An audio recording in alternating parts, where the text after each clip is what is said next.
मेरे पहाड़ का सेब गायब हुआ, मल्टे संतरे गायब हुए, जाड़ों की फसल चलेगी सर। उस सरसों के शुद्ध तेल में आपको अपना बचपन याद होगा, हर घर में 1 या 2 कनिस्तर तेल हुआ करता था शुद्ध। ले गया क्लाइमेट अपने साथ। क्या मिला हमको बदले में? ये पॉलीथीन की थैलियों में पैक्ड तेल मिल रहा है और उसमें क्या भरा है क्या नहीं भरा है सब जानते हैं। जहर खा रहे हैं हम उसके नाम पर। आग लगने की घटनाओं ने कब झंझोरा आप लोगों को? 2012 में 5 जून को हमारा जंगल पूरा जला दिया गया। एक अयार का पेड़ था, पूरा शाह काला हो गया था, उसमें से कली झांक रही थी। फिर थोड़ा आगे बढ़े तो देखा और पेड़ों में भी कलियां आ रही हैं। तब समझ में आया कि कुदरत हमारे साथ है, इंसान हो न हो कुदरत हमारे साथ खड़ी है। उसके बाद फिर सारा फोकस रहा कि अब आग पर काम करना पड़ेगा। 3 साल तक पौधा और बच्चा एक जैसा है। बच्चा पैदा हो गया और उस बच्चे को उठा के 1-2 महीने बाद जंगल में छोड़ के आएंगे कि अब जिंदा मिलेगा हमको। ऐसे ही हम लोग पौधारोपण में कर रहे हैं। हर साल हम दसियों हजारों लाखों पौधों को नर्सरी से निकाल के जंगल में एक दिन रोप के आ रहे हैं, फोटो खींच ले रहे हैं, सोशल मीडिया में हाईलाइट कर दे रहे हैं कि पौधारोपण हो गया। और लोग परिकल्पना कर रहे हैं कि ये पौधा पेड़ बन गया, जबकि पौधे और पेड़ के बीच बनने की बहुत बड़ी दूरी है अभी।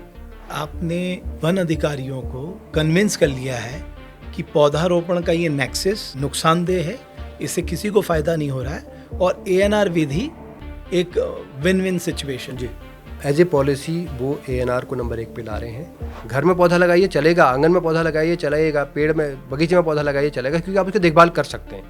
आप ऐसा पौधारोपण क्यों कर रहे हैं जिसकी आप देखभाल ही नहीं कर सकते हैं? मेरे गांव की महिला जिसको सिलेंडर अभी भी 1000 रुपये का देना पड़ रहा है, उसका सस्ता कर दीजिए ना, 500 का सिलेंडर कर दीजिए। उस पौधारोपण में जो पैसा खर्च हो रहा है उसका इस्तेमाल आप फॉरेस्ट फायर मिटिगेशन में करिए, इंश्योरेंस में कर दीजिए। तो आपको रिजल्ट चाहिए, जंगल चाहिए, तो बगैर पौधारोपण के जंगल बन रहा है। शायद भी शीतलाखेत या शिप्रा समिति इसका उदाहरण है, जहाँ बगैर पौधारोपण के जंगल बन रहे हैं। नमस्कार, आप देख रहे हैं देवभूमि डायलॉग। मैं हूं रमेश भट्ट। देवभूमि डायलॉग के पॉडकास्ट में आज बात करेंगे उत्तराखंड कैसे अपने जंगलों को आग से बचा सकता है। क्योंकि सालाना मई जून ये 2 महीने ऐसे होते हैं जब हमारे जंगल धू धू कर जल उठते हैं। और ऐसे में हमारे पास वो कौन सा मॉडल है जिसके आधार पर हम प्रदेश में अपने जंगलों को बचा सकते हैं। न सिर्फ इससे जंगलों को नुकसान होता है, बल्कि पर्यावरण को नुकसान होता है, टूरिज्म को नुकसान होता है, ग्लेशियर पिघलने लगते हैं, मनुष्य के स्वास्थ्य पे इसका विपरीत प्रभाव पड़ता है। तो कुल मिलाकर देखें, जंगल में लगने वाली आग से पर्यावरण क्षति तो होती ही है, उससे आर्थिक नुकसान भी होता है। तो सवाल यह है कि आने वाले समय में उत्तराखंड के जंगलों को हम कैसे बचाएंगे। इन सब के बीच एक मॉडल की बात होती है, वह है शीतलाखेत मॉडल, जिसको सरकार कह रही है हम लागू कर रहे हैं, जिसको हाईकोर्ट कह चुका है ऐसे मॉडल को लागू किया जाए।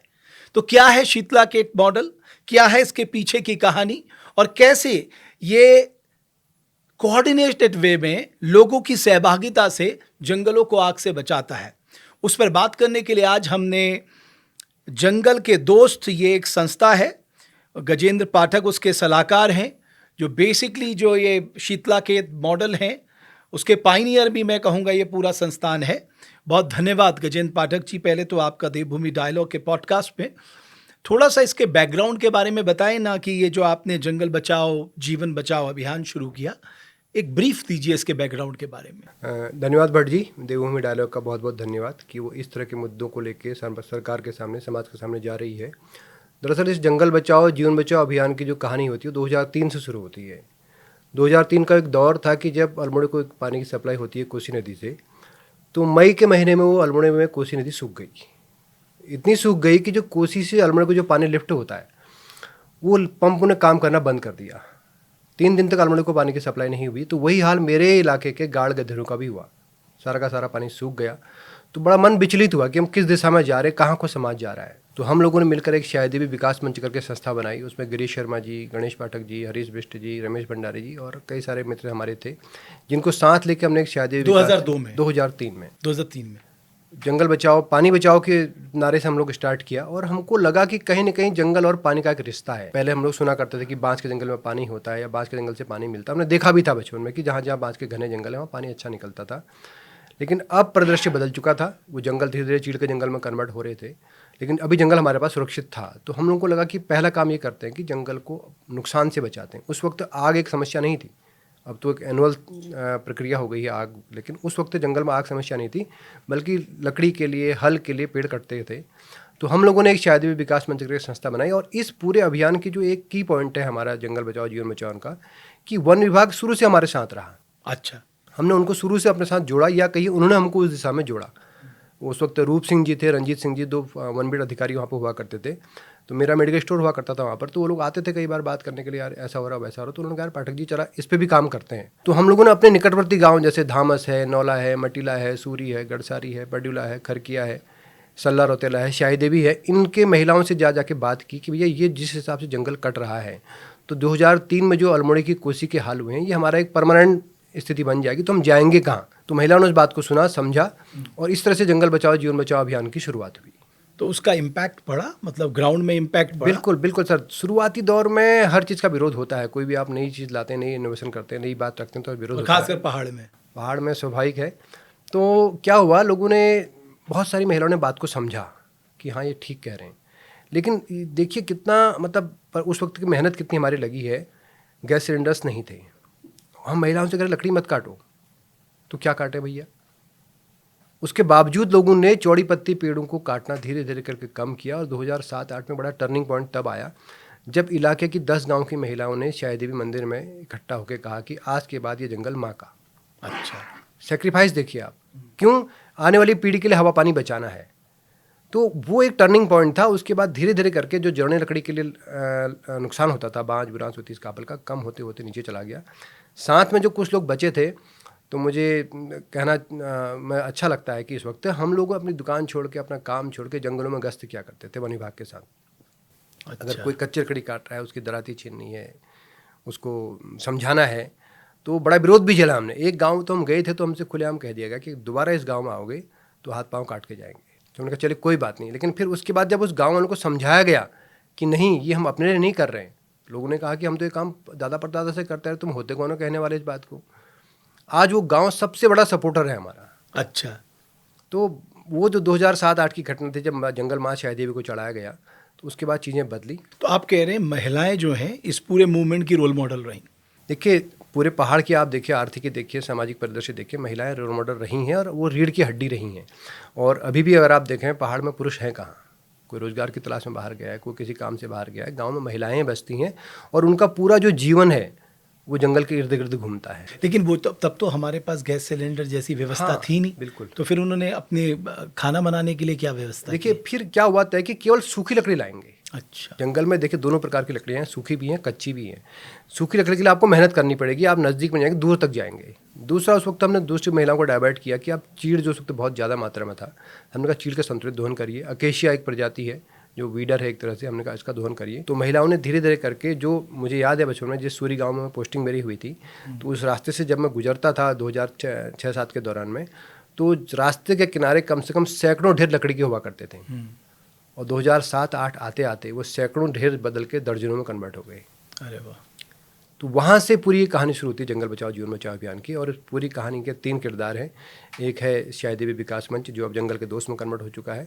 दूसरी है महिलाएं उस क्षेत्र की ग्रामीण, और तीसरा है वन विभाग। ये तीनों का ऐसी एक त्रिवेणी बनी वहाँ पर, जिसने आज प्रभु कृपा से एक मॉडल हमारे उत्तराखंड के सामने खड़ा किया है। और मैंने ये भी सुना, जो हम खेतों में हल लगाने के लिए इस्तेमाल करते हैं, जी जी, उसका भी उपयोग होता था, बड़ा उपयोग होता था, क्योंकि तब तो लकड़ी से ही हल बनाया जाता था। तो उसकी वजह से बहुत लकड़ियाँ कटती थी। इस पे भी आपने बहुत सारा काम किया। देखिए जब हमने महिलाओं से ये बात कही कि भैया चौड़ी पत्ती पेड़ों को अब नहीं काटना है, तो महिलाओं ने कहा ठीक है। तो पुरुषों ने कहा भैया अब आप क्या हम हल भी जलाना छोड़ दें। आज तो पलायन हो गया है, खेती बाड़ी बहुत कम हो गई, लेकिन उस वक्त आज से 20 साल पहले सारे खेत आबाद थे, सब लोग हल बैल से खेती करते थे। और मुझे बड़ा दुख होता था जब मैं ऑफिस को जा रहा हूँ, मेरे साथ साथ एक आदमी पूरा बांस का 100 साल का पेड़ काट के मेरे आगे आगे जा रहा है, और मैं उसको कह भी नहीं सकता हूँ, उसकी मजबूरी है। तो हम लोगों ने एक विकल्प की बात की उस वक्त, भैया लोगों को विकल्प दिया जाना चाहिए। तो जब हम एक मेटालिक प्लाव, लोहे के हल की बात कहने लगे, तो लोगों ने कहा पागल हो रहे हो क्या, इतने साल से खेती हो रही है, इतने सैकड़ों साल से, आज तक लोहे के हल की बात नहीं हुई है, और तुम इस बात को कह रहे हो। हमने कहा कोई बात नहीं, आप कहते रहो। तो फिर हमने डिमांड, जैसे कुछ था तो नहीं दिमाग में, कहाँ से होगा क्या होगा। तो विवेकानंद पर्वत कृषि अनुसंधान संस्थान, गोविंद वल्लभ पंत पर्यावरण संस्थान, पंतनगर यूनिवर्सिटी, राज्यपाल, जहाँ जहाँ दिमाग में आए पत्र लिखते रहे। तो उसमें एक घटना क्या हुई, 2007-8 के आसपास जिलाधिकारी हुआ करते थे अल्मोड़े के, नाम लेना उचित नहीं है, हम लोग गए उनके पास। मैंने कहा सर इतने पेड़ हर साल लकड़ी के हल के लिए कट रहे हैं और इसका बड़ा नुकसान हो रहा है, कोसी सूख रही है, ये वो सूख रही है। कुछ देर तो सुनते रहे, फिर अचानक तमतमाते कहने लगे मेरा काम हल बांटने का रह गया, अब यहाँ क्या, कौन बांटेगा? सवाल निकल के सीधे मुंह से, तुम जानो, तुम्हारा काम जाने। तो बात जिलाधिकारी सीधे, हाँ सीधे दिमाग में बात वो हर्ट कर गया पूरा। वापस आए, अपना समूह लेके घर आए, लेकिन मन में ठान लिया कि कुछ करना है। पता किया तो एक संस्था है ग्राम विकास विभाग, उन्होंने एक हल डेवलप किया था उस वक्त। तो पता क्या कॉस्ट होती, 700 रुपया उसकी कॉस्ट थी। पैसे थे नहीं जेब में, तो 21,000 रुपये हमने चंदा इकट्ठा किया। अच्छा। उस वक्त हमारे रानीखेत में मयूर स्वीट्स करके एक दुकान है, श्यामलाल शाह जी, उनका नाम मुझे अभी भी याद है। ऐसे ही डिस्कवरी एक संस्था है, उन्होंने योगदान दिया। शिव सिंह बुरा जी वहाँ पर एक बैंक मैनेजर हुआ करते थे, उन्होंने पैसा दिया। गिरीश शर्मा जी, कई सारे लोगों ने पैसा दिया। तो हम लोगों ने उस हल को बगैर सोचे समझे खच्चरों में लाद कर शायद ये मंदिर पहुँचाया। 76 हल पूरे लोगों को इकट्ठा किया और सारे गाँव में हल बांट दिए। लेकिन अगले साल वो सारे उत्साह, सारी खुशी काफूर हो गई, क्योंकि एक भी हल खेत में नहीं चला। कारण क्या था, वो हल लैब में ही बना था, कभी खेत में प्रैक्टिकल उसका नहीं हुआ था। अच्छा। जो उसमें बांट तो दिया, अब फिर दिमाग घूम गया। लेकिन 2 साल बाद मैं अचानक जब ऑफिस को जा रहा था, तो तारादत्त पाठक जी एक हमारे किसान हुआ करते थे, वो उस हल को चला रहे थे। मैंने कहा पाठक जी क्या कर रहे हैं आप? उनका ये वही हल जो आपने दिया था उस वक्त। तो उसमें एक कमी क्या थी, हल और जो जुए को जोड़ता है लठुड़ा, वो नहीं था उसमें। तो पाठक जी ने और उनके साथ जो लोग थे, उन्होंने मेहनत कर के उसमें एक लठुड़ा बनाया चीड़ की लकड़ी का। वो हल बढ़िया, उनका बहुत ही बढ़िया है, तो बहुत ही बढ़िया खोद रहा है। तो दोबारा जो उत्साह मर चुका था फिर जग गया। ऐसे ही एक भोपाल राम जी है, मटीला गांव के किसान, उनका दादा मैं भी चला रहा हूँ इस हल को, क्या करूँ? उनका लठुड़ा लगा दिया मैंने उसमें अपने दिमाग से। मैंने कहा नहीं, हारने की बात नहीं है। फिर पत्र विहार शुरू हुआ। तो 2011 में जाके विवेकानंद प्रवृत्ति शिक्षण अनुसंधान संस्थान के director doctor JC Bhatt ji और उसके जो तकनीकी अधिकारी थे शिव सिंह खेतवाल जी, उनसे मुलाकात होती है। तो उसके बाद आपको जानकर आश्चर्य हुआ कि उत्तराखंड में उससे पहले 6 या 7 हल बन चुके थे। अच्छा। लेकिन सब लोकलाइज थे। एक बहुत बड़े संस्थान के हल पे तो 3 लोगों ने PhD तक कर ली थी। अच्छा। लेकिन वो हल पहाड़ में कहीं नहीं था। हमने जब उनसे पूछा कि ये हल हमको चाहिए, उनका आप यहाँ आके देखो उस मैदानी क्षेत्र में। तो हमने कहा इसको शोपीस ही थे, शोपीस ही थे। मैंने कहा मैदानी क्षेत्र में हल का क्या काम है, तो पहाड़ पे चलना है, इसको यहाँ लेके आइए। तो चलिए, आई गई बात हो गई। तो फिर उस वक्त क्या हुआ, एक पूरे उत्तराखंड में जो हल बने थे, हमने उसका एक कंपाइलिंग की, उसका एक प्रोटोटाइप बनवाया और उस प्रोटोटाइप को लेकर हम किसान के पास गए। किसान से कहा बताइए भैया क्या कमी है? उनका इसमें ये कमी है। फिर सुधारा करते कराते 6 महीने में जो हल बन के आया अप्रैल 2012 में, उसको VL शाही नाम दिया गया। अच्छा। VL फॉर विवेकानंद लैब, और शाही हमारी चाय देवी माता के नाम पर। और आपको जानकर खुशी होगी भट्ट जी कि आज पूरे उत्तराखंड के 11 जिलों में 12,000 से ऊपर फार्मर्स उस हल को चला रहे हैं। अच्छा। और इस हल की कहानी में 2 बड़े अधिकारियों का नाम को योगदान रहा। एक तो अक्षत गुप्ता जी, DM अल्मोड़ा, बेचारे स्वर्गवासी हो गए। दूसरे प्रशांत आर्या जी, अभी खेल विभाग के निदेशक हैं यहाँ पर। बड़ा मोटिवेट किया। देखिए, ये कहानी ऐसा नहीं कि हम ही ने सब कुछ किया, भगवान ने समय समय पर अलग अलग लोगों को हमारे साथ भेजा, तो कहानी आगे बढ़ती रही। एक और बात मैं जानना चाहता हूँ कि ये पानी बचाने से मूवमेंट शुरू हुआ और फिर पेड़ बचाने तक आया, तो फिर ये आग लगने की घटनाओं ने कब झंझोरा आप लोगों को? कब आपको लगा कि साहब ये इसके लिए पब्लिक पार्टिसिपेशन ज़रूरी चाहिए आग बुझाने? देखिए, 2012 का वो दौर था। 2012 में क्या हुआ, समाज है, अच्छाई और बुराई हमेशा रहती है। जब संस्था ने महिलाओं के बीच में अपना काम करना शुरू किया, लोगों के बीच में जाना शुरू किया, संस्था का थोड़ा सा नाम होना शुरू हुआ। फिर VL शाही हल बन गया। शाही हल ने उसका एक और ऑरा बढ़ाया, तो हमारे साथ के कुछ लोगों को परेशानी खड़ी होनी शुरू हो गई। तो 2012 में 5 जून को हमारा जंगल पूरा जला दिया गया। उस रात को पहली घटना हुई हमारे गाँव की वन पंचायत में। हम लोग आग बुझाने गए, गणेश पाठक जी, मैं, हमारे सावन विभाग के लोग, रंजीत दा, रूपदा लोग। 1 घंटे बाद दूसरी जगह आग लगा दी गई, उसको भी हमने बुझाया। लेकिन रात को 3 बजे फिर आग डाल दी गई। और स्थानीय लोग ही होंगे इसमें अपने ही शामिल? भाई लोग थे। 2003 की मेहनत 2012 में बर्बाद कर दी गई। और वो जंगल जो कभी मतलब पूरा गुलजार हो गया था, वो वापस फिर तबाही के निशान छोड़ते हुए चला गया। 3 दिन बाद जंगल में जाने का मन हुआ, ताकत आई, हिम्मत बनी, तो वहाँ गया। तो भट्ट जी, एक अयार का पेड़ था, पूरा शाह काला हो गया था, उसमें से कली झांक रही थी। उसको मैं बर्ड ऑफ होप कहता हूँ, आशा की कली अभी भी। उसने वापस हमको जोड़ा। तो जब उस कली को देखा तो बड़ा झटका जैसा लगा, अचानक ये क्या हो गया, जंगल तो हमारा खत्म हो गया, तो ये कहाँ से आ रहा है। फिर थोड़ा आगे बढ़े तो देखा और पेड़ों में भी कलियाँ आ रही हैं। तो तब समझ में आया कि कुदरत हमारे साथ है, इंसान हो न हो, कुदरत हमारे साथ खड़ी है। उसके बाद फिर सारा फोकस रहा कि अब आग पर काम करना पड़ेगा। तो फिर जंगल बचाओ पानी बचाओ अभियान को हमने जंगल बचाओ जीवन बचाओ अभियान में कन्वर्ट किया और सारी ताकत हमने आग बुझाने में लगाई, महिलाओं को समझाया, ये सब कुछ किया। और साथ में फिर इस बात को रिएटेट करना चाहूँगा कि इस पूरी कहानी में वन विभाग की भी उतनी बड़ी भूमिका रही है। चाहे हमारे फायर वॉचर्स हैं, चाहे नियमित कर्मचारी हैं, सब लोगों ने दिलो जान से, मेरे पास ऐसे दर्जनों घटनाएं हैं जहां हम लोग रात रात भर जंगल में रहे हैं। आज तो मोबाइल का दौर है, तब मोबाइल का दौर भी नहीं हुआ करता था। घर से निकल के सुबह आ रहे हैं, मम्मी पूछ रही कहाँ से आ रहा है, उसको पता है कि जंगल से आ रहा है, फिर पूछना फर्ज है उसका। हम शाम को 5 बजे स्टार्ट होते थे जंगल की आग बुझाने के लिए और फायर पट्टी बनाते बनाते 6-7 किलोमीटर की फायर पट्टी सुबह 4 बज जाते थे। तो उनके साथ क्या हुआ, धीरे धीरे करके लोगों का भी जुड़ाव बनता गया।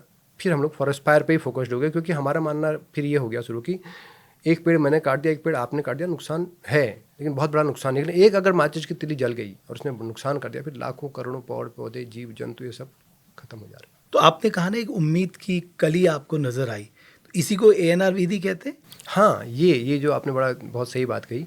वो एएनआर क्या है, असिस्टेड नेचुरल रीजनरेशन। इसको आप अगर कहें, नेचुरल रीजनरेशन एक तकनीक है, प्रकृति की तकनीक है।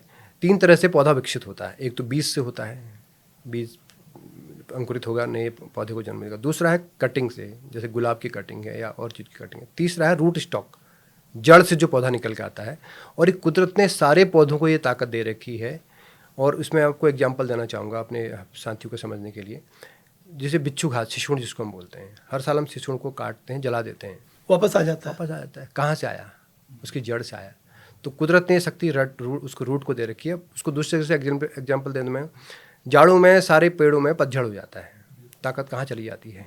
जड़ में चली जाती है। वही ताकत फिर वापस लौट के पौधे में आती है। तो उस आशा की किरण ने हमको वो मेहनत, वो तरीका बताया कि हाँ, एक तरीका और है एएनआर का, जिससे कुदरत वापस आ सकती है।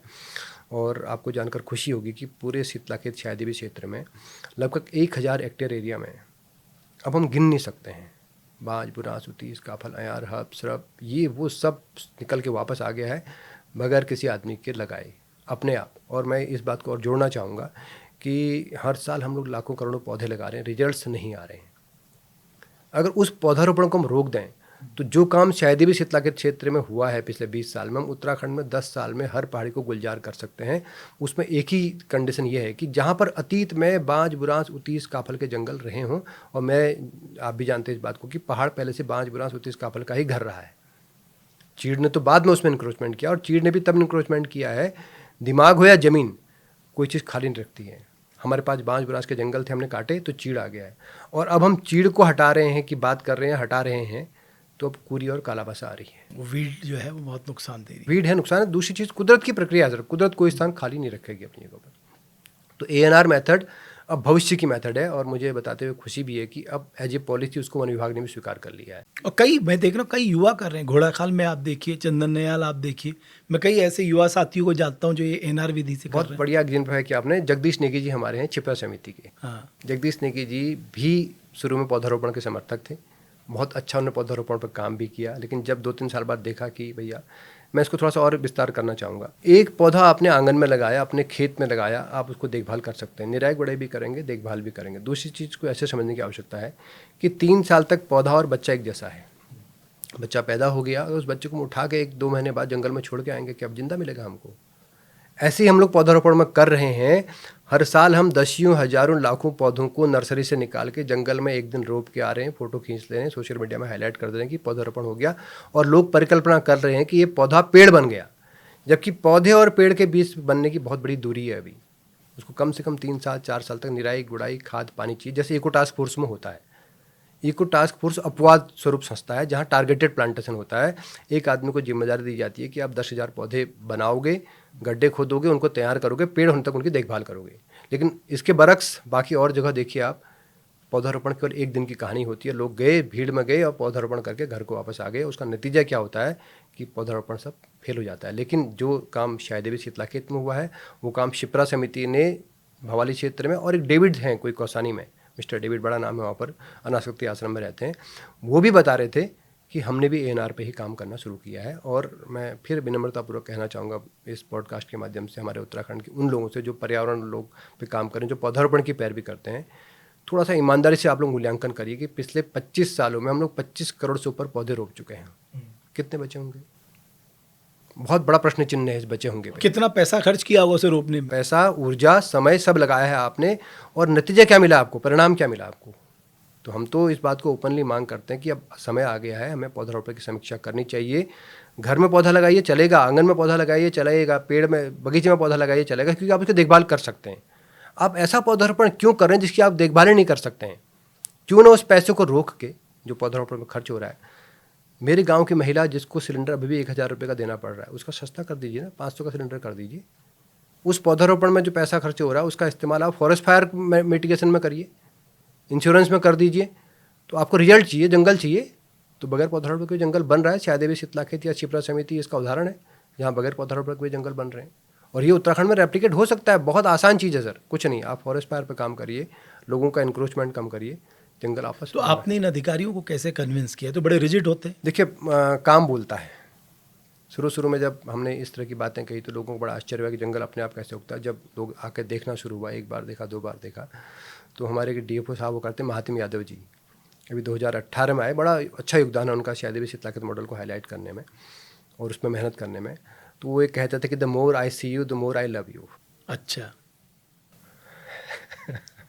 तो अल्मोड़ा से शीतलाखेत की दूरी है 16 किलोमीटर, पैदल ट्रैक है, ब्रिटिश टाइम से वो ट्रैक चलता आ रहा है। उस पर आए वो, एक बार नहीं, 2 बार नहीं, 5 बार आए। कभी आप भी आइएगा उस ट्रैक को देखने के लिए। मतलब अद्भुत दृश्य निकल रहा है। भट्ट जी, चीड़ जिसको पहाड़ का दुश्मन माना जाता है, जिसके बारे में कहा था कि चीड़ के नीचे कुछ नहीं हो सकता है, आप चीड़ के 60-70 फीट पर पेड़ों के नीचे आप 15 फीट पे काफल है, बुरांस है, बांज है, हिसालू है, किलमोड़े हैं, हर्ब्स हैं, श्रब्स हैं, चिड़िया है, सब है वहाँ पर जो जंगल की परिकल्पना आप कर सकते हैं, चीड़ के साथ ही है। अच्छा। तो वो अधिकारी भी फिर मान लें कि नहीं, ये एक मेथड है। और आज भगवान की हमारे पर कृपा है, माँ शायद देवी की कृपा है कि जिस बात को हम लोग कह रहे थे कि ANR, फॉरेस्ट फायर, ये सब चीज़ें, पहले सरकार ने, आज हाईकोर्ट ने भी उस पर मुहर लगाई है कि हाँ, ये एक रास्ता है। तो मैंने सुना चीफ मिनिस्टर आए थे, वो बहुत कन्विंस हो गए थे इस पूरे मॉडल को देख के। चीफ मिनिस्टर साहब तक बात पहुंचाने में डॉक्टर दुर्गेश पंत, जो यूकोस्ट के डायरेक्टर हैं, डायरेक्टर जनरल हैं, वो हमारे साथ 2004 से जुड़े हैं। डॉक्टर दुर्गेश पंत उस वक्त अल्मोड़ा में यूनिवर्सिटी में प्रोफेसर हुआ करते थे जब हमारा कार्यक्रम शुरू हुआ था। कई कार्यक्रम में आए, फिर वो यूसर्क में रहे, लगातार मदद की। उसके बाद वो यूकोस्ट में आए और CM साहब के साथ काम किया। उसके अलावा वंदना मैडम, जो भी नैनीताल की DM है, तीसरे DFO महात्म यादव जी। उसके अलावा सोशल मीडिया में जैसे अनूप नौटियाल जी हैं, कई सारे लोग, उन्होंने भी इसमें मदद की इस बात को हाईलाइट करने में कि 2022 में पूरे उत्तराखंड में एक इलाका ऐसा है जहाँ अभी भी आग नहीं लगी है। तो CM साहब के संज्ञान में वो जो बात आई, वो आई ओण दिवस की। दरअसल सारी ताकतें जो अभी तक फॉरेस्ट फायर पे काम कर रही थी, वो कह रही थी कि आग लगने पर उसको कैसे बुझाया जाए। आग ना लगे उस पर काम नहीं किया, मतलब प्रिवेंशन पे काम नहीं हो रहा था। उस पर विचार नहीं था। लेकिन हम जब जंगल में आग बुझाते बुझाते थक गए, परेशान हो गए, तब मन में आया लग क्यों रही है, इस पर काम किया जाए तो रिजल्ट आएगा। तब फिर ओण दिवस की परिकल्पना आई 2022 में, और हमने प्रथम ओण दिवस मनाया। उसके बाद एक संस्था है प्लस अप्रोच फाउंडेशन, ये दिल्ली बेस्ड है, डॉक्टर आशुतोष कर्नाटक इसके मेंटर हैं। ये संस्था कोरोना काल में हमारे क्षेत्र में आई। उस वक्त रोज़गार नहीं था, कई सारे, तो इस संस्था ने बहुत सारे वहाँ पर काम किए महिलाओं के बीच में। उनको सिलाई कढ़ाई केंद्र के लिए, बच्चों के लिए ट्यूशन सेंटर्स खोले, विदुषी विवाह योजना, गरीब बच्चों की बेटियों की शादी में पैसा दिया, साथ में गरीब लोगों के मकान बनाने में मदद की। तो उससे जो हमारा जुड़ाव था महिलाओं के साथ, देखिए गिव एंड टेक की कहानी है, जब आप कुछ दोगे तब आपको कुछ बदले में मिलेगा। तो एक वो बना। तो मैंने एक विचार दिया, केवल क्या हम ऐसा नहीं कर सकते कि ओण जलाने का काम 31 मार्च से पहले कर सकते हैं, उनका दादा क्यों नहीं कर सकते हैं? ओण दिवस मनाए, उनका हाँ मनाते हैं। तो 400 से ऊपर का हमने महिलाओं का ओण दिवस मनाया भट्ट जी। बमुश्किल 8,000 रुपया खर्च हुआ हमारा। वो स्वतः स्फूर्त था, किसी ने शिकायत नहीं कि हम पैदल जा रहे हैं, आ रहे हैं। तो वो बात माननीय मुख्यमंत्री जी तक पहुंची, और मैं मुख्यमंत्री जी का आभार व्यक्त करना चाहूँगा इस पॉडकास्ट के माध्यम से कि हमारी छोटी सी एक कोशिश जो शायद भी शीतलाखेत क्षेत्र में हुई थी, एक दिया हमने जलाया था, वो उनके माध्यम से आज पूरे उत्तराखंड में फैल रहा है, शीतलाखेत मॉडल फैल रहा है। और हम लोग आशा करेंगे कि जो दिए, जो रोशनी उसने शायद भी शीतलाखेत क्षेत्र में बिखेरी है, पूरे उत्तराखंड में बिखरे, यहाँ के जल जंगल ज़मीन सब आबाद हो। तो फिर अधिकारी लोग आए आपके पास? मैंने सुना काफ़ी अधिकारी वहाँ पर इसे देखने के लिए आए। देखिए, उसके बाद एक बहुत सज्जन आदमी है इस वक्त वन विभाग में, हॉप साहब, धनंजय मोहन साहब। इतने मितभाषी, इतने मृदुभाषी अधिकारी मैंने जीवन में देखे। मुझे भी कम से कम 15-20 DFOs के साथ काम करने का अनुभव मिला है, लेकिन डाउन टू अर्थ हैं और वास्तव में दिल से चाहते हैं कि उत्तराखंड के जंगल रिवाइव हों। तो जब माननीय मुख्यमंत्री जी ने दिशा निर्देश दिए कि अरुण दिवस जो शीतलाखेत मॉडल उसको रेप्लिकेट करना है, तो सर ने उसमें बहुत मेहनत से काम किया। इस बार पूरे उत्तराखंड से 25 डिवीजन से 1250 सरपंच, महिला मंगल दल के लोग, अधिकारी, वन विभाग के लोग वहाँ पर आए, देखा, समझा। और उसकी जो की पॉइंट्स थे, हमने 3 जगह से हम उसको पूरे मॉडल को डेवलप किया था। पहला हमने किया कि उनको ANR का एरिया दिखाया। उनका जो एक धारणा थी कि चीड़ के नीचे कुछ नहीं हो सकता है, वो हमने प्रैक्टिकली तोड़ी, हमने उनको दिखाया। दूसरा, हमने उनको ये दिखाया कि किस तरह से जन और तंत्र के परस्पर सहयोग से ये काम हो सकता है। तो हमारी महिला मंगल दल की महिलाओं ने सबने उनका स्वागत किया। और तीसरा जो हमने शाम को पावर पॉइंट प्रेजेंटेशन दिखाया, पावर पॉइंट प्रेजेंटेशन में जंगल और जीवन का रिश्ता दिखाई है। देखिए, जंगल और जीवन का रिश्ता मेरी इजाद नहीं, ये शब्द चिपको में आया था। आपको याद होगा, चिपको की 2 लाइनें हैं कि जंगल के ये हैं उपकार, मिट्टी पानी और बयार, मिट्टी पानी और बयार जिंदा रहने के आधार। और ये बात तथ्यतः सत्य है, इसमें कोई 2 राय नहीं है। इसको मैं थोड़ा सा और कोरिलेट करना चाहूँगा, एक एग्जांपल देना चाहूँगा कि जंगल कटने हटने से किस तरह से हमारी पूरे पहाड़ की आर्थिकी पारिस्थितिकी बदल रही है। मेरे वहाँ 2 गांव हैं, एक शाही देवी है, एक चंपाखाली है। मेरे बचपन में शाही देवी क्षेत्र में गोल्डन डेलिशस, रेड डेलिशस की 2 प्रजातियाँ हुआ करती थी। वो सेब इतना रसीला, इतना मीठा होता था कि आज की पीढ़ी कल्पना नहीं कर सकती कभी इस तरह के सेब यहाँ हुआ करते थे। ऐसी चंपाखाली गाँव में माल्टा और संतरा, ज़बरदस्त उत्पादन, मतलब ट्रकों के हिसाब से माल्टे, ट्रकों के हिसाब से सेव जाया करते थे।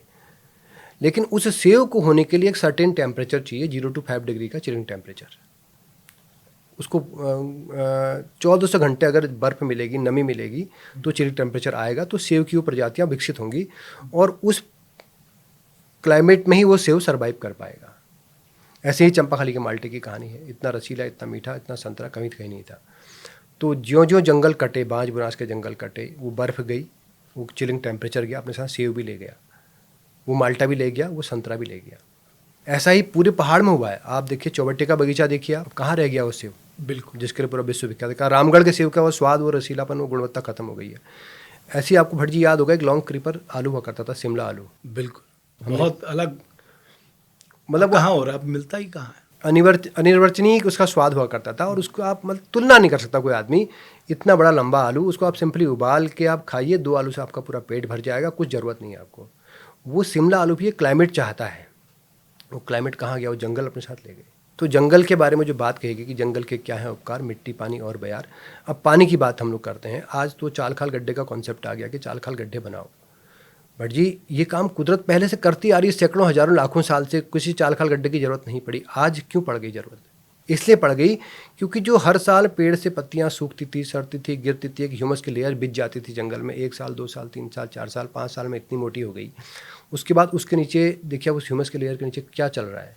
केंचुआ चल रहा है, चींटी चल रही है, बिच्छू चल रहा है, नाना प्रकार के बीटल्स हैं। उनका पूरी एक कॉलोनी बस गई, जीवन यापन हो गया है। तो क्या हो गया, उस बायोमास के नीचे एक इतना बड़ा लेयर और जो है वो स्पंजनुमा हो गया, ढीला हो गया उनकी हरकतों के कारण। तो आप समझिए, जब ऊपर से बारिश का पानी गिर रहा है, एक बूंद भी नहीं बह सकता है। और जंगल की आग ने उस बायोमास के लेयर को तो ख़त्म किया ही किया, साथ में उसके नीचे जितने बीटल्स हैं, तितली है, कीड़े मकोड़े, सब नष्ट कर दिए। तो पूरा इकोसिस्टम नष्ट हुआ और उसका नुकसान कहीं ना कहीं हमको झेलना पड़ा है। एक कहानी और मैं आपको बताना चाहूँगा सूअर की। हमारे बचपन में देखिए, सूअर का अगर खाद्य पदार्थ आप समझिए, तो सूअर का जो मेन प्री भोजन है वो तो कंदमूल, जड़ खाएगा। उसके अलावा प्रोटीन का स्रोत उसका कुरमुला होता है। वो कुरमुला जो है वो गुबरेले के लाइफ साइकिल का एक पार्ट है। गुबरेला एक बीटल है।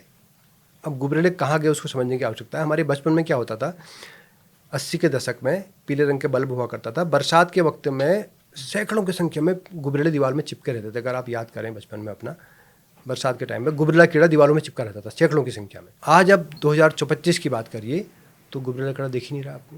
कहाँ गया गुबरेला कीड़ा? वो जंगल की आग उठा लेगी उसको। एक घर में अगर 500 गुबरेले कीड़े आते थे बचपन में, तो 100 गाँव के परिवार में 50,000 गुबरेले कीड़े आपके घर में हैं। तो जंगल में कितने होंगे कल्पना की जा सकती है।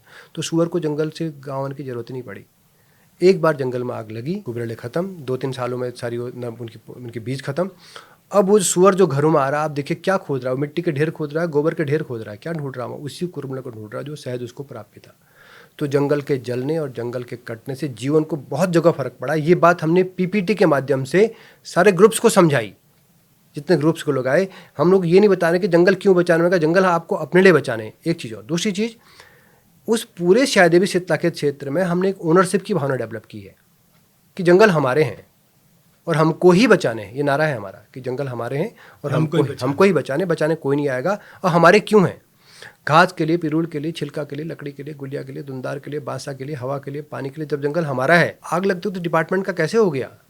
ये प्रश्न हमने उनके सामने रखा। दूसरा प्रश्न हमने ये रखा उनसे कि सपोज एक जगह पर एक्स वहाँ पर फॉरेस्ट गार्ड हैं या वनबिट अधिकारी हैं, 2 साल 4 साल सेवा के बाद वो बंदा वहाँ से निकल के चला जाता है, क्या जंगल उठा के अपने कंधे में ले जा रहा है? अच्छा जंगल होगा आपका, बुरा होगा आपका? कभी आपके बाप दादा का था, कब आज आपका, कल आपके बच्चों का होगा। तो इन सब चीज़ों का असर ये पड़ा है कि वो जो मॉडल के रेप्लिकेशन की बात थी, हमने पूरी मेहनत की उस वक्त। जब हॉप साहब के निर्देशन में वहाँ पर लोग आए तो हमने 1250 लोगों को ट्रेनिंग दी। मैं भी उसमें ट्रेनिंग में शामिल था, मेरे साथ नरेंद्र बेस्टी जी थे। तो हम लोगों ने ट्रेनिंग दी और मुझे लगता है कि हम लोग एक लहर पैदा करने की हमने कोशिश की, उसमें सफल हुए हैं। अब इस लहर को कितना और आगे ले जाना है, ये आने वाले समय में सरकार के कदमों पर निर्भर करेगा। लेकिन गजेंद्र भाई, ये तो तय है ना कि एक इंसान को छोड़कर जो इस धरती में सबसे समझदार प्राणी माना जाता है, सबसे विद्वान माना जाता है, उसको छोड़कर बाकी सब प्रकृति के नियमों का पालन कर रहे हैं। केवल जो ये सबसे समझदार व्यक्ति है, ये प्रकृति को दिन रात नुकसान पहुंचा रहा है। इस प्रकृति के राजकुमार ने ही सारी गड़बड़ी की है भट्ट जी। पूरी पृथ्वी, पूरी कायनात को बने हुए अगर 24 घंटे हुए हैं तो इंसान को आए हुए केवल 1 सेकंड हुआ है। और उस 1 सेकंड के भी जो पिछले 300 साल हैं, जब से औद्योगिक क्रांति शुरू हुई है, तब से लेकर अब तक जो पूरे इकोसिस्टम को नुकसान हुआ है, इसकी भरपाई करना बहुत मुश्किल नज़र आ रहा है। देखिए, ग्लोबल वार्मिंग, क्लाइमेट चेंज की हम बात कर रहे हैं, जितनी तेज़ी से पूरा क्लाइमेट शिफ्ट हो रहा है, प्रजातियां गायब हो रही हैं। मेरे पहाड़ का सेब गायब हुआ, माल्टे संतरे गायब हुए, जाड़ों की फसल चलेगी सर। रबी की अब खेती हमारे पहाड़ों में नहीं होती है, चाहे गेहूं कहिए, चाहे मटर कहिए, चाहे सरसों कहिए। नुकसान किसको हुआ है? उस सरसों के शुद्ध तेल में, आपको अपना बचपन याद होगा, हर घर में 1 या 2 कनिस्तर तेल हुआ करता था शुद्ध। कहाँ गया? ले गया क्लाइमेट अपने साथ। क्या मिला हमको बदले में? ये पॉलीथीन की थैलियों में पैक्ड तेल मिल रहा है और उसमें क्या भरा है, क्या नहीं भरा है, सब जानते हैं। जहर खा रहे हैं हम उसके नाम पर। ऑर्गेनिक फूड जिसकी अब इतनी ज़्यादा डिमांड है, कभी पहाड़ स्वतः ऑर्गेनिक था पूरा पहाड़। और कहानी यहाँ तक ख़त्म नहीं हो रही है, कहानी वहाँ पहुँची है सर जहाँ पर बहुत बड़ी चोट पहुँचनी है। क्लाइमेटिक चेंज के कारण, ग्लोबल वार्मिंग के कारण, हरियाणा में जहाँ से पहाड़ को गेहूँ आता है, मध्य प्रदेश में, उत्तर प्रदेश में, वहाँ भी गेहूँ के पैदावार फर्क पड़ रहा है। वो तो पूरे देश पे है ना, उसका एग्रीकल्चर प्रोडक्शन और प्रोडक्टिविटी में तो इम्पैक्ट होगा ही होगा, क्योंकि तो मौसम चेंज हो रहा है। मौसम चेंज हो रहा। अब खतरा ये है कि इससे लड़ाई की शुरुआत कब होगी हमारी, हम कब लड़ना शुरू करेंगे? तो हमको समझ में आया है कि जो हमारे पास है, देखिए जो ग्लोबल बट इसका कारण तो मनुष्य ही है ना। 100% मनुष्य को इसको ठीक करना होगा। 100%। देखिए ऐसा ना, ये सारी जो बीमारी पैदा हुई है, इसका बीमार करने वाला बीमारी मनुष्य की देन है। और उसके पीछे एक लहर पेप्सी का एक विज्ञापन आता था, आपको याद होगा, दिल मांगे मोर। आज दाल रोटी से संतोष नहीं हो रहा है, कुछ और भी चाहिए खाने को। एक पैंट पहले हमारे क्या होता था, आपको याद होगा बचपन में, थान से सबके लिए सिल जाते थे तो एक पैंट से पूरा साल भर चल जाता था। हाँ, ठीक बात है। आज बच्चों के कपड़े देखिए आप, तो उस जो उपभोगवाद की जो शैली है, उसने जो कार्बन एमिशन किया है, वो नुकसान कहीं ना कहीं हम ही के सिर में, हमारे सिर में पड़ा है। और अल्टीमेटली हम लोग एक ऐसे दौर में पहुंच गए हैं जहां आगे पीछे, आगे कुआं पीछे खाई है। बट गजेंद्र भाई, ये आपने बड़ी अच्छी बात बताई कि आपने वन अधिकारियों को कन्विंस कर लिया है कि पौधारोपण का ये नेक्सस, ये नुकसानदेह है, इससे किसी को फ़ायदा नहीं हो रहा है, और ANR विधि एक विन विन सिचुएशन। जी, ये कन्विंस हो गए। जी जी जी। अब लगभग जो मुझे जानकारी मिली है कि अब एज ए पॉलिसी वो ANR को नंबर 1 पे ला रहे हैं। और जो प्लांटेशन है, देखिए कुछ मजबूरियां, जैसे एक सुप्रीम कोर्ट की हमारी गाइडलाइन है कि भैया जितना पेड़ विकास के नाम पर कटेगा, उससे दुगना लगाना होगा, उसके आपके 10 गुने पेड़ लगाने होते हैं। उसको compensatory afforestation management and planning agency है कैंपा, वो मैनेज करती है। वो बाध्यता है, उससे आप पीछे नहीं हट सकते। पर अभी आपने सुना था, हेडलाइन बनी थी, कैंपा का पैसा लैपटॉप मोबाइल खरीदने में खर्च कर। ये बड़ा दुखद पहलू है। मैं इस पर दुखी व्यक्त कर सकता हूँ कि भैया वो जो पैसा था प्रकृति को रिस्टोर करने में हुआ था, तो उसका इस्तेमाल वहीं होता तो बेहतर होता। तो मैं ANR की बात कर रहा था आपसे, तो ANR केवल यही नहीं, जैसे साल का ANR होता है, मतलब कुल मिला के जो हमने विशेषज्ञ बनने की जो कवायद की है, देखिए दरअसल क्या है, प्रकृति हमसे पहले भी थी, हमारे बाद भी रहेगी। इसको हमारी ज़रूरत नहीं है, हमको इसकी ज़रूरत है। और हम छोटे से लाइफ काल में, देखिए 60-70 की साल की उम्र के आदमी की है, उसमें भी 20-25 साल में उसको अकल आती है। फिर वो समझता है। 40 साल बाद हम विशेषज्ञ हो जाते हैं कि प्रकृति को ये चाहिए, ऐसा करो वैसा करो। नहीं, प्रकृति को असिस्ट करने की ज़रूरत है, उसके आगे हाथ जोड़ने की उससे बड़ा ज़रूरत है। एक्सपर्ट कौन है? उसके आगे हाथ जोड़ने की ज़रूरत है, नतमस्तक होने की ज़रूरत है। विज्ञान की ताकत के बूते हम लोग जो ये 5 लाख 5 ट्रिलियन इकोनॉमी की बात कर रहे हैं या 1 लाख सेंसेक्स की बात कर रहे हैं, 5 ट्रिलियन इकोनॉमी भी आ जाएगी, आपके पास 1 लाख का सेंसेक्स भी हो जाएगा, लेकिन आपकी नदियाँ, नौले, धारे, गाड़ गधरे सब सूख जाएंगे, खेतों में अनाज नहीं रहेगा, हवा नहीं रहेगी। तो उस 5 ट्रिलियन इकोनॉमी का या 1 लाख सेंसेक्स का क्या करेगी हमारी आने वाली पीढ़ी? इस पर भी संतुलन सोचने की ज़रूरत है। आप कह रहे हैं आने वाली पीढ़ी के लिए बैंक बैलेंस से ज़्यादा एयर बैलेंस ज़रूरी है, वाटर बैलेंस ज़रूरी है, ये सब प्रकृति की जो हमें मिला, जो हमारे जीवन के लिए ज़रूरी है, वो ज़्यादा ज़रूरी है। बट जी आपकी बात को दूसरे तरीके से कहना चाहूँगा। देखिए, हम सब अपने बच्चों के लिए अपनी आय का 20-30% जमा कर रहे हैं, बचा रहे हैं, इनके काम आएगा। और जिसकी जो कैपेसिटी है, किसी को हल्द्वानी में प्लॉट लेना है वहाँ ले रहा है, किसी को दिल्ली में मकान बनाना वहाँ ले रहा है, किसी को अमेरिका में बनाना है, जिसकी जैसी कैपेसिटी वहाँ जा रहा है। लेकिन सवाल ये उठता है, जैसे आपने कहा कि बैंक बैलेंस भी होगा, शेयर मार्केट में पैसा भी होगा, सोना भी होगा, चांदी भी होगा, मकान भी होगा, लेकिन अगर साफ़ हवा नहीं होगी, शुद्ध पानी नहीं होगा, खेतों में शुद्ध अनाज नहीं होगा, क्या करेगी आने वाली पीढ़ी उसका? और दूसरी चीज़ ये है कि जैसे हम लोग अपने बच्चों के लिए मेहनत कर रहे हैं, बैंक बैलेंस बनाने की, मकान जोड़ने की, जेवर जोड़ने की, ऐसी हमको हवा पानी के लिए भी व्यवस्था करनी पड़ेगी। और कुदरत ने पेड़ पौधे इसी चीज़ के लिए बनाए हैं, न कि पैसा कमाने के लिए। गजेंद्र भाई, एक चीज़ और बताइए ना कि अगर आप किसी को किसी काम के लिए इन्वॉल्व कर रहे हैं, चाहे हमारी महिलाएं क्यों ना हो, बट वो भी चाहती है ना, क्योंकि अपना समय छोड़कर आ रही है, अपना काम छोड़कर आ रही है, उनको लाइवलीहुड के लिए भी चाहिए। तो ये नहीं हो सकता कि जो पौधारोपण पे इतना भारी भरकम हम खर्च कर रहे हैं, क्योंकि अगर जब हम बाई पॉलिसी एएनआर विधि को लागू कर रहे हैं तो उसका कुछ अंश इन महिलाओं को दिया जा सकता है, ताकि उनके अंदर भी वो कमिटमेंट बना रहे। बिल्कुल सर, देखिए हम लोग तो इसमें कार्बन एमिशन की बात होती है, इतना कार्बन निकल रहा है, कार्बन ट्रेडिंग एक शब्द आ गया नया। बिल्कुल, कि भैया जिस स्थान से जितना कार्बन एमिशन हो रहा है या कार्बन एब्जॉर्प्शन हो रहा है, उसके बदले में बड़ी बड़ी कंपनियां उसका पैसा देती हैं। अब इस राज्य को उस दिशा में बढ़ने की आवश्यकता है। एक तो जो पौधारोपण का पैसा है ये रोका जाए, जैसे मैंने आपसे निवेदन किया कि भैया महिलाओं को उस पौधारोपण के पैसे में से गैस सिलेंडर सस्ती कर दी जाए, एक बड़ी मदद मिलेगी। दूसरा, उनको फायर सीजन में मदद कर दी जाए, अवेयरनेस में मदद की जाए, लाइवलीहुड में मदद की जाए। तीसरा, जैसा आपने कहा कि भैया उसको लाइवलीहुड से जोड़ा जाए। अब तो जो क्षेत्र में महिलाएं जंगल बचा रही, जैसे मेरे शायद शीतला के क्षेत्र में 7,000 हेक्टेयर का जंगल है, उस एरिया से जितना भी कार्बन एब्जॉर्ब हो रहा है उसकी कोई ना कोई वैल्यू निकलेगी। उस वैल्यू को आप उस गांव के महिला मंगल दलों में बांट दीजिए, तो दोनों फायदे होंगे आपके, जंगल भी बचेंगे और महिलाओं का जुड़ाव भी जंगलात के साथ बढ़ेगा, और भविष्य की दिशा इसी ओर जाती है। पर उत्तराखंड तो आज 1 लाख करोड़ की, मतलब ये नोन फैक्ट है, इस पर रिसर्च हुई है, बाकायदा रिपोर्ट है उत्तराखंड के प्लानिंग कमीशन के पास कि 1 लाख करोड़ की पर्यावरणीय सेवा पूरे देश भर में दे रहा है, और इन रिटर्न हमें कुछ मिल नहीं रहा। हम कब से कह रहे हैं साहब हमें ग्रीन बोनस दे दो, ग्रीन बोनस दे दो, कोई चर्चा करने वाला नहीं। अब देखिए, ये अब समय आ गया है, सरकारों को भी सोचना चाहिए। देखिए, उत्तराखंड केवल उत्तराखंड वासियों का नहीं है, यहाँ से 2 प्रमुख नदियाँ निकलती हैं, गंगा और यमुना, और अब कहीं न कहीं इन पर भी क्वेश्चन मार्क लगने वाला है। देखिए, ग्लेशियर तेज़ी से पिघल रहे हैं, जंगल कट रहे हैं, जंगल जल रहे हैं। अगर जंगल नहीं बचे, ग्लेशियर नहीं बचे, तो देर से देर गंगा यमुना भी खतरे में आएंगी। तो अगर पूरे देश को, स्पेशली जो राज्य इस गंगा के यमुना के पानी का सेवन करते हैं, इसका फ़ायदा उठाते हैं, उनको भी संवेदनशील होना पड़ेगा। अगर गंगा बचनी है, यमुना बचनी है, तो राज्य के लोगों को मदद करनी पड़ेगी, किसी भी रूप में करें, चाहे जंगल बचाने में, यहाँ पर जो कार्बन एमिशन हो रहा है उसको रोकने में, तो वहीं से रास्ता खुलता है। अच्छा, तो ये एएनआर विधि के जंगल कहीं और भी डेवलप कर रहे हैं आप लोग? देखिए, हम लोग अभी अपने क्षेत्र में तो फोकस कर रहे हैं। मैंने आपको जैसे नाम लिया, जगदीश नेगी जी छिपरा समिति में काम कर रहे हैं। उसके अलावा मैं एक चीज़ और कहना चाहूँगा आपसे विनम्रतापूर्वक। हमारे कई सारे मित्र दावा करते हैं कि हमने अपने जीवन काल में 50,000, 1 लाख, 2 करोड़, 4 करोड़ पौधे लगा दिए हैं। भैया आप बताइए, आप भी किसान परिवार से हैं, गाँव में रहते हैं, एक व्यक्ति अधिकतम कितने पेड़ों की देखभाल कर सकता है? ठीक बात है। 100, 200, 400, 500, 1000, 2000। वो जो लाखों करोड़ों पौधों की बात हमारे मित्र लोग करते हैं, वो कहीं न कहीं वो एएनआर के पौधे हैं जो खुद ब खुद उग के आ गए हैं। और स्पेशली जैसे काफल है, बुरांस है, अयार है, इनको तो आप लैब में उगा भी नहीं सकते हैं, ये तो कुदरतन उगते हैं। तो बार बार बात एएनआर बनाम प्राकृतिक खेती यही है ना। बस एएनआर बनाम पौधारोपण की अगर बात हो तो एएनआर के सामने सबको नतमस्तक होना पड़ेगा। दूसरा, एक रिसर्च हुई थी चाइना में।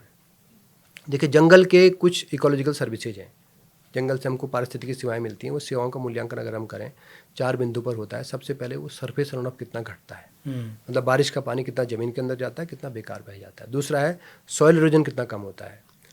तीसरा है कार्बन सिक्वेस्ट्रेशन, कार्बन कितना एब्जॉर्ब होती है। चौथा है बायोडाइवर्सिटी कितना बढ़ती है। तो जो चाइना की रिसर्च है उसने 3 अलग अलग जंगल लिए। एक लिया जंगल पुराना जंगल, एक लिया प्लांटेशन का जंगल, एक लिया तीसरा हमारा एएनआर का जंगल। तो आपको जानकर खुशी होगी कि एएनआर जंगल चारों मानकों में नंबर 1 पे आया है। अच्छा। हाँ, 4 के 4 मानक में, चाहे सरफेस रन ऑफ घटाने में हो, चाहे दूसरा सॉइल इरोजन रोकने में हो, तीसरा जैव विविधता बढ़ाने में हो, चौथा कार्बन एब्जॉर्प्शन में हो। तो अब भविष्य की नींव हमारी एएनआर से ही आगे जाती है। तो आपको लगता है कि ये बार बार कहा जाता है कि जो स्थानीय जनता है वो कठोर वन नियमों के चलते जंगलों से दूर हो गई। जी, पहले जो फॉरेस्ट लाइन हुआ करती थी, जो बड़ा एक साइंटिफिक मैटर था, अब वो फॉरेस्ट लाइन कहीं दिखती नहीं है। जी। तीसरा, जो हमारे पास संसाधन होने चाहिए, चाहे वो मैन पावर है या इक्विपमेंट्स है फायर फाइटिंग के लिए, वो भी हमारे पास नहीं है। देखिए, ये बहुत बड़ी एक विसंगतियां हैं, बहुत सारी चीज़ें। अभी हम लोग अब फायर के बारे में हुआ क्या है भट्ट जी, अभी तक पूरा विमर्श ही उल्टा था।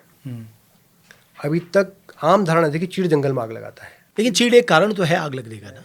लोगों ने ये कहा कि चीड़ कारण आग लगती है, चीड़ जंगल में आग लगाता है, चीड़ पहाड़ का दुश्मन है, ये वो बहुत सारी बातें कही गई। तो मैं इसमें विनम्रतापूर्वक कहना चाहूँगा 2-3 चीज़ें। पहली चीज़, अगर हम ये मान के चलें कि चीड़ के कारण ही जंगल में आग लग रही है, तो इससे एक तथ्य और सामने आता है कि जहाँ जहाँ चीड़ नहीं है वहाँ आग नहीं लगनी चाहिए। तो सर, हल्द्वानी में सागौन के जंगल कैसे जल रहे हैं? मुनस्यारी के बुग्यालों में कैसे आग लग रही है? मध्य प्रदेश के जंगल क्यों जल रहे हैं? वहाँ तो चीड़ है ही नहीं। इवन अमेरिका के जंगल या कोरिया के जंगल जले हैं तो वहाँ भी तो चीड़ नहीं है। चीड़ को एक सुनियोजित तरीके से बता दिया गया पहाड़ का दुश्मन, ताकि उसके आड़ में जो बहुत सारा काम हो रहा है वो लोगों की नज़रों में ना आए। एक चीज़। दूसरी चीज़, मैं आपसे प्रश्न करना चाह रहा हूँ कि अगर मैं पिरूल एक ट्रक में भर के देहरादून में मेन चौराहे पर रख दूँ, कब आग लगेगी उसमें? जब कोई लगाएगा। तो कारण चीड़ नहीं है, कारण मनुष्य है।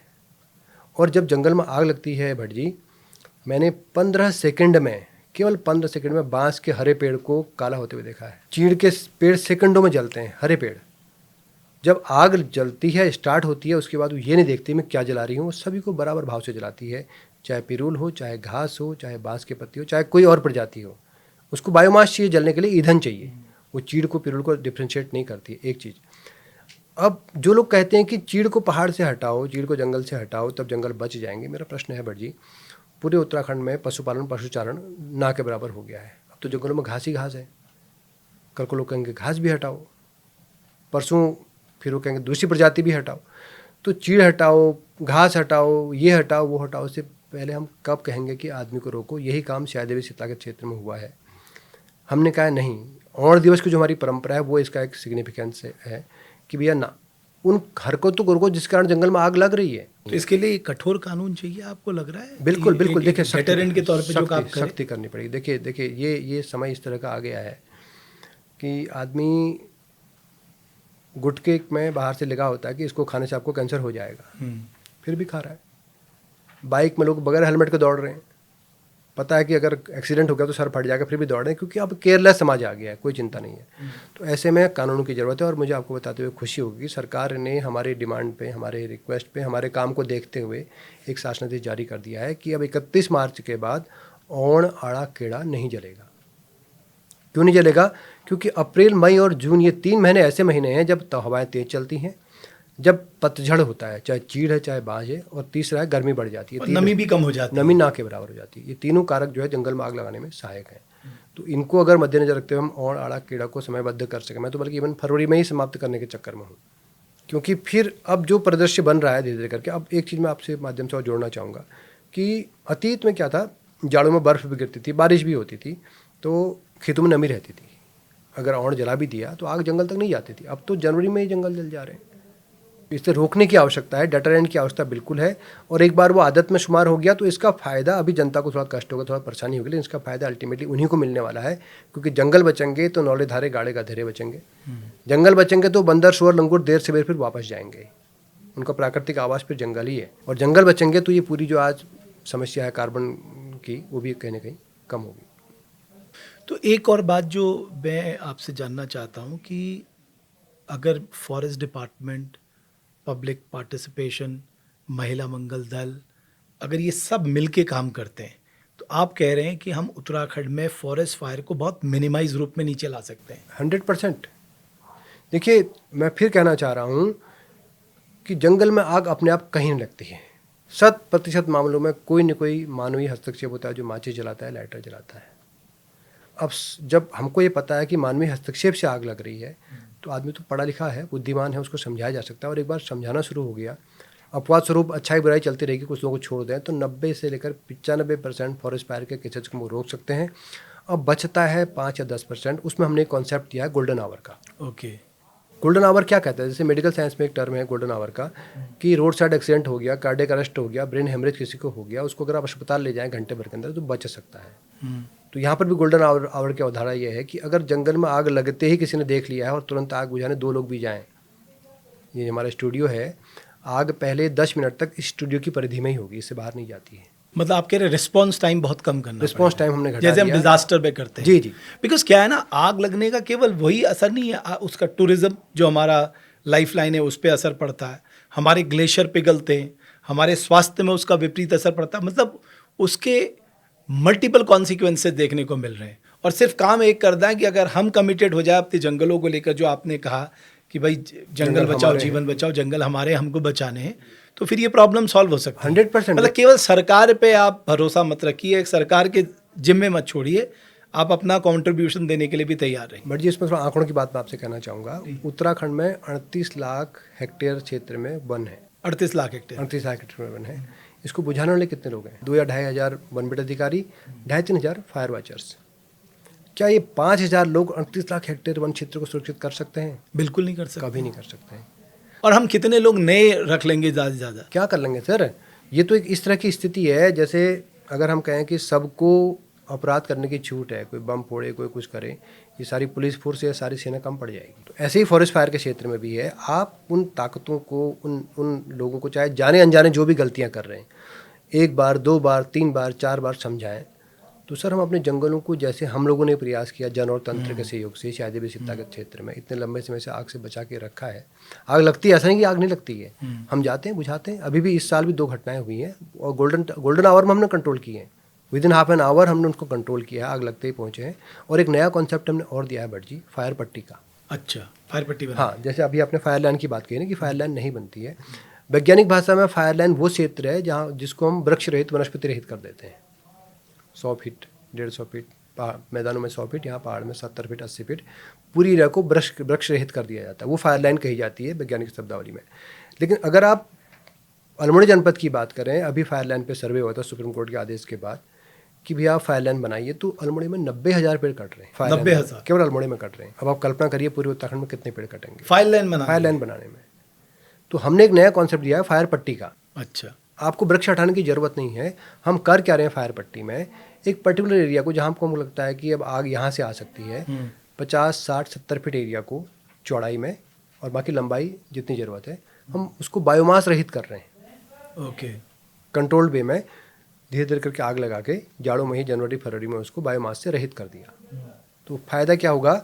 आग को जो बढ़ाती है, तो एक ट्रायंगल है आग का, बायोमास, ऑक्सीजन और गर्मी। ये 3 चीज़ों में से एक चीज़ भी आप हटा दीजिए तो आग रुक जाएगी। अब गर्मी में हम ऑक्सीजन हटा सकते हैं, गर्मी हटा सकते हैं, लेकिन बायोमास हटा दें तो आग रोकी जा सकती है। तो अब हमने फायर पट्टी पे काम करना शुरू किया है, तो वो 100% एक डेटरेंट है। जैसे अब अभी बात फिर घूम फिर के अमेरिका के लॉस एंजलिस की आग पे आ रही है, कोरिया की आग पे आ रही है। इतने शक्तिशाली राष्ट्र, इतने साधन संपन्न राष्ट्र उस आग को क्यों नहीं रोक पाए? क्योंकि जंगल स्ट्रेच में है। बिल्कुल। और ये एक और चीज़ को बता रहे हैं कि जो आग है और पानी है, इससे कोई नहीं जीत सकता है, चाहे कोई कितनी बड़ी ताकत हो। तो ऐसे में ये जो फायर पट्टियाँ हैं, ये बहुत ज़्यादा लाभकारी साबित हो सकती हैं अगर हम पूरे उत्तराखंड में जनवरी और फरवरी 2 महीने में, आज मैं हॉप साहब से मिला था, हमने उनसे निवेदन किया है कि जो फायर सीजन है इसको अब चेंज किया जाए, कि 1 जनवरी से लेकर 15 फरवरी तक हम केवल फायर पट्टियाँ बनाएं। जंगलात और आबादी के बीच में एक 40-50 फीट चौड़ी पट्टी एरिया को हमने बायोमास से रहित कर दिया कंट्रोल वे में। फ़ायदा क्या होगा, जंगल की आग गाँव में नहीं आएगी, गाँव की आग जंगल में नहीं जाएगी। दूसरा हमने मांग की है कि जो महिलाएं जंगल में, जैसे अभी डिपार्टमेंट ने क्या किया है, वन कर्मियों को तो इंश्योरेंस है ही है, फायर वॉचर्स को भी इंश्योरेंस मिला हुआ है, तो उन महिलाओं को भी दिया जाए। बिल्कुल सर, जो महिलाएं अब बिल्कुल दिया जाना हथेली पे चाहिए। लेके जब वो कंट्रीब्यूट करनी है तो उनकी सुरक्षा की गारंटी होनी चाहिए। पिछले 20 साल से फॉरेस्ट फायर पर काम कर रहा हूँ, अच्छे बुरे कई सारे मेरे साथ अनुभव हैं, अभी तक मैं जिंदा हूँ और मुझे कुछ होना भी नहीं है, क्योंकि ऐसी कोई घटना नहीं होती है कि आप बिल्कुल मरने के कगार पे आ जाएं, जब तक कि आप बहुत बड़ी लापरवाही न करें। लेकिन फिर भी कई बार आपके पाँव मुड़ सकता है, चोट लग सकती है, सेफ्टी तो जरूरी है ना? तो हमने ये निवेदन किया है सरकार से कि इनको एक कॉर्पस फंड बनाइए आप, उस कॉर्पस फंड में 50 करोड़ रुपया रख दीजिए। उस कॉर्पस फंड में से जितना पैसा खर्च होता है, चोट लगी आप मुआवजा तय कर दिया, 10,000 देंगे, ज़्यादा बड़ी चोट लगी 50,000 देंगे, इलाज मुफ्त हो उनका। साथ में एक अनहोनी कभी हो गई तो आप 10-20 लाख का एक अमाउंट रखिए, भैया इतना हम देंगे। ये बहुत छोटी रकम है, लेकिन फिर भी एक सहायता उनको कर सकती है। तीसरी हमने मांग की है कि इस पूरी जो फॉरेस्ट फायर की जो कहानी है, इसके एक फ्रंट लायर फायर फाइटर्स हैं, वो हैं फायर वॉचर्स। आग लगे कुछ हो, सबसे पहले वही झोंके जाते हैं। हम लोग उनके साथ लगातार काम करते हैं, उनकी पीड़ा को हम समझते हैं। केवल फायर सीजन में उनको 4 महीने के लिए रखा जाता है। क्या आपदा मित्र के रूप में हम उनको साल भर उनकी सेवा नहीं ले सकते हैं? जनवरी से जुलाई तक आप फायर सीजन में लीजिए, जुलाई से मानसूनी सीजन में उसमें लीजिए, क्या नाम आपका ये बरसात में जो कभी दुर्घटनाएं होती हैं, फिर उसके बाद बारिश के सीजन के बाद जाड़ों तक आसपास झाड़ी कटान। देखिए, जंगल में आग लगने का एक बड़ा कारण लोगों का डर है कि कोई सुअर तो नहीं छिप रहा है, कोई बाघ तो नहीं छिप रहा है, तो जला देते हैं। इन झाड़ियों को अगर जाड़ों में ही काट दिया जाए तो देखिए आपके सारे एस्पेक्ट कवर हो जा रहे हैं जो आग को लगने में सहायक होते हैं। प्लस वो जो फायर वॉचर से 4 महीने 5 महीने ही रोजगार प्राप्त कर रहे हैं, उनको अगर 6 महीने का रोजगार मिलेगा, साल भर का रोजगार मिलेगा, तो बड़े मनोयोग से काम करेंगे। बहुत अच्छा सुझाव। और एक रोजगार भी बन जाएगा लोगों का ये। और चौथा हमने निवेदन किया है सरकार से कि जो ओण दिवस हमारा 1 अप्रैल को होता है, इसको पूरे राज्य में मनाया जाए। देखिए, हमारे पास अलग अलग विषयों पर अलग अलग मुद्दों पर दिवस हैं जो संवेदनशीलता उसके प्रति पैदा करते हैं। तो फॉरेस्ट फायर के सिलसिले में कुछ नहीं है, क्योंकि सरकार ने भी ओण दिवस के उपाय को मान्यता दी है। तो मैं आपके माध्यम से माननीय मुख्यमंत्री से अनुरोध करना चाहूँगा कि ओण दिवस पूरे प्रदेश में मनाया जाएगा। तो उस दिन हम समीक्षा कर सकते हैं 1 अप्रैल को, भैया कि किस गांव में ओण जले हैं, किस में नहीं जले हैं, ताकि लोगों को डर रहे कि भैया कि 1 तारीख तक तो करना ही करना काम है, उस दिन हमारी रिपोर्ट मांगी जाएगी। और इसमें ग्राम प्रहरी हैं, ग्राम विकास अधिकारी हैं, राजस्व उपनिरीक्षक हैं, इनके सहयोग से हम लोग 100% सर फॉरेस्ट फायर के इंसिडेंट्स को ला के 95% कर सकते हैं। और यह संभव है, असंभव चीज़ नहीं है। पर गजेंद्र जी, बड़ा अच्छा लगा और आपने जो अनुभव साझा किए हैं उससे एक बात तो स्पष्ट है कि आप जो कह रहे हैं वो पर उपदेश कुशल बहु तेरे, यानी आपने उसको पहले करके देखा है, उसके बाद आप उसका प्रचार प्रसार कर रहे हैं, लोगों को कह रहे हैं इसे अपनाइए। तो मैं समझता हूँ कि इस तरह के बेस्ट मॉडल जो हैं वो ना सिर्फ उत्तराखंड राज्य के अलग अलग हिस्सों पे लागू करने चाहिए, बाकी हमें बाकी राज्यों को भी साझा करना चाहिए। भाई, हम बाकी राज्यों की बेस्ट प्रैक्टिसेस ले सकते हैं, तो उत्तराखंड अपनी बेस्ट प्रैक्टिसेस को दूसरे राज्यों को क्यों नहीं दे सकता? क्यों नहीं? जो जंगल की आग की समस्या हमारे पड़ोसी राज्य हिमाचल में भी उसी तरह की है, उसी सीमा पर। मैं भी बीच में कुफरी गया था किसी कार्यक्रम के सिलसिले में, तो दिख रहा था जंगल के हाल क्या है करके। वो बायोमास की लेयर जंगल में नहीं थी, जिस चीज़ के जंगल की, क्योंकि इसका अर्थ है जंगल में बार बार आग लग रही है। तो हम प्रकृति को दोषी न ठहराएं। मैं विनम्रतापूर्वक कहना चाहूँगा सभी विशेषज्ञों से, सभी लोगों से, चीड़ भी प्रकृति का एक पार्ट है। ये मैन मेड डिजास्टर है साहब, इस पे कंफ्यूजन लेकिन सर मैं आपको फिर विनम्रतापूर्वक कहना चाहूँगा, कई सारे पर्यावरणविद हैं, किसी का नाम लेकर कोई फायदा नहीं है, कई सारे पॉलिसी मेकर्स हैं जो अभी भी चीड़ पर ही प्रश्न चिन्ह लगाते हैं। सर, वो चीड़ भी अगर जंगल में आग का कारण, तो बांस के जंगल में आग लगनी नहीं चाहिए, अमेरिका का जंगल जलने नहीं चाहिए, अमेजन का जंगल नहीं जलने चाहिए। इसका अर्थ है चीड़ नहीं है दोषी, वो दोस्त जो, और चीड़ के प्रति जो बैर भाव है। अच्छा, दूसरी चीज़ में एक एंगल आपको और दिखाना चाहूँगा इस तस्वीर का।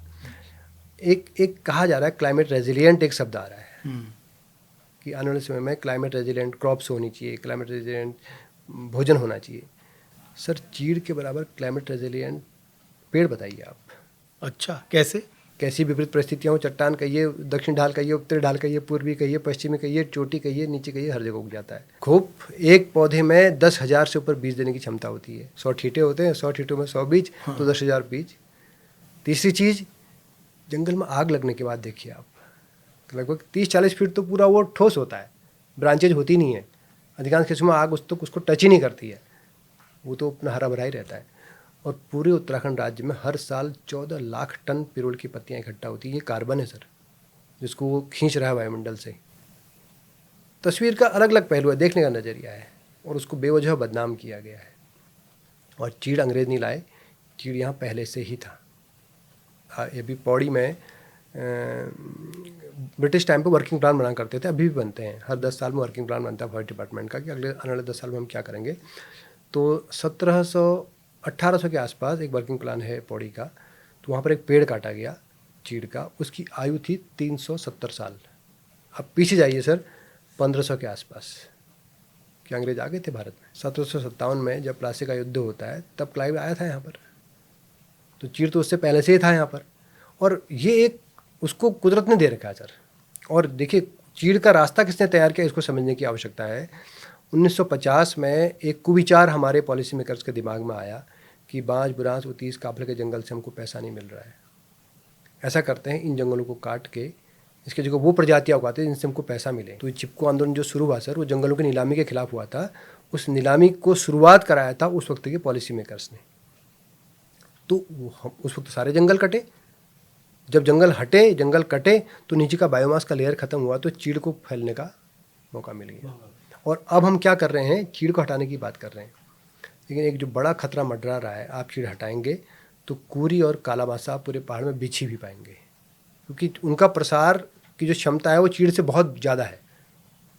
और अगर उनको रोक सकता है कुदरतन कोई, तो चीड़ ही रोक सकता है। आपने बहुत अच्छी बात बताई कि चीड़ को लेके जो हमारे मन में तमाम तरह की शंकाएं हैं वो हटा देनी चाहिए आपके। बिल्कुल बिल्कुल। चलिए गजेंद्र भाई, आप देवभूमि डायलॉग के पॉडकास्ट में आए, मुझे बड़ा अच्छा लगा। और फॉरेस्ट को लेके आपका जो अनुभव है, और ख़ासकर जो ग्राउंड रियलिटी जो है, और किस तरह से आपने लोगों को जोड़ा, आपके सहयोगियों ने महिलाओं को एकत्रित किया और एक शानदार मॉडल डेवलप किया, शीतला खेत मॉडल। और यही कारण है कि राज्य सरकार के, हाई कोर्ट के, हर कोई इसको इम्प्लीमेंट करने की बात कर रहा है। तो मैं समझता हूँ ये एक बड़ा शानदार मॉडल है, और मुझे मौका लगेगा तो मैं शीतला खेत ज़रूर आऊँगा।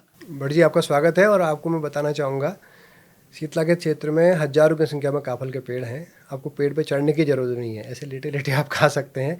इतना बढ़िया काफल का जंगल हो रहा है। मैं आपका इंतजार करूँगा। हाँ। बहुत बहुत धन्यवाद आपका। बहुत धन्यवाद। तो गजेंद्र पाठक जी, जो जंगल बचाओ अभियान है और शीतला खेत मॉडल है, एक तरह से उसमें उन्होंने अग्रणी भूमिका निभाई, उनके और उनके सहयोगियों ने। और आज देखिए 2003 से जब शुरुआत की होगी, कितने चैलेंजेस आए होंगे, लेकिन आज वो एक ऐसा मॉडल बन गया जिसको पूरे स्टेट में रेप्लिकेट करने की बात हो रही है। हमारे प्रदेश में कई ऐसी बेस्ट प्रैक्टिसेस हैं जिन पर ध्यान देने की ज़रूरत है, जो इस राज्य की चाल ढाल बदल सकते हैं। बस ज़रूरत है हम बहुत गंभीरता के साथ ऐसी अच्छी कोशिशों को जगह जगह लागू करें। और हमें, क्योंकि अपने जंगल बचाने, अपना पर्यावरण बचाना, अपने स्वास्थ्य को ठीक रखना है, अपनी आबो हवा को ठीक करना है, इसलिए शीतला खेत मॉडल को लागू करना बहुत ज़रूरी है। हमारा प्रयास था इस मॉडल को आप तक पहुंचाना और आपको ये याद दिलाना कि जंगल आपके हैं और आपको ही बचाने हैं। ये बहुत ज़रूरी, ये मंत्र को बिल्कुल आत्मसात कर लीजिए। बहुत धन्यवाद हमारे इस पॉडकास्ट को देखने के लिए।